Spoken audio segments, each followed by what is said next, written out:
As many of you might have seen yesterday, I did lift any sort of paywalls on my Substack for the weekend.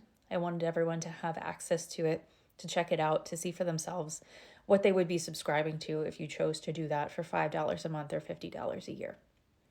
And this morning, I was so moved emotionally that I kind of resorted back to something I really liked to do as a kid, which was to journal or write poetry or whatever that looked like, to kind of manage what was going on around me or express how I felt.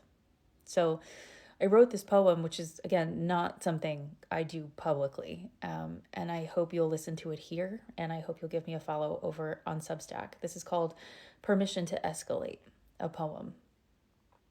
I am not a conspiracy theorist. Let me say it again, because I know some of you stopped listening the first time I said it. I am not a conspiracy theorist. I am not chasing shadows. I am not stitching together fantasies, but there are things I know to be true. Your government is lying to you. You see it on the TV mounted on the wall. You see it on the phone in your hand. You hear the audio with your own ears, clear, undeniable. And still, the government is ready, always ready, with an explanation, a statement, a twisted narrative. Don't believe what your eyes show you. Don't trust what your ears tell you. Some people accept that, no questions asked. Others hear it and feel their stomach turn at the audacity. This weekend, a winter storm slows everything down, not just a city, not just a state, the nation. The nation is inside, couches full, roads empty, schedules canceled. More time, more screens, more attention, more people watching. And while the nation is told to stay inside to focus on snowfall totals and weather maps, the government puts on another show. Another observer, another citizen, this time a white male U.S. citizen, not arrested, not detained, executed.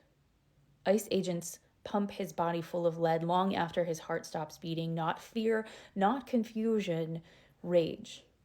A rage execution followed by applause from other federal thugs who know the cameras are rolling. You know what you saw: a man holding a phone, recording agents doing what citizens are supposed to do in a country that claims accountability. Then the story drops. The president posts on Truth Social. A gun was drawn, they say. A threat, they say. Some believe it, no questions asked.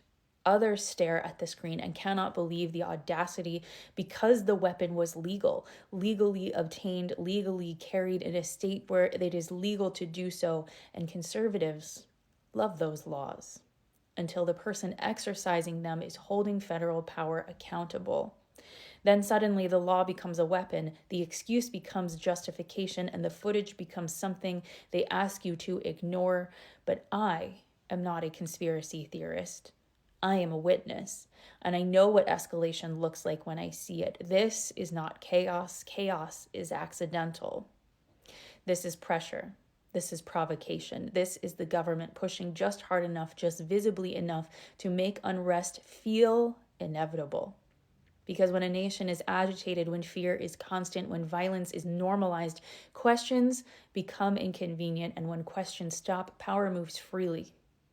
This is how you prepare a country to accept anything. This is how you make emergency powers sound reasonable. This is how you invoke the Insurrection Act without resistance, because the public has already been trained to expect force. I am not a conspiracy theorist. I am paying attention, and for all intents and purposes, so are you. The nation is watching, and that is exactly the point.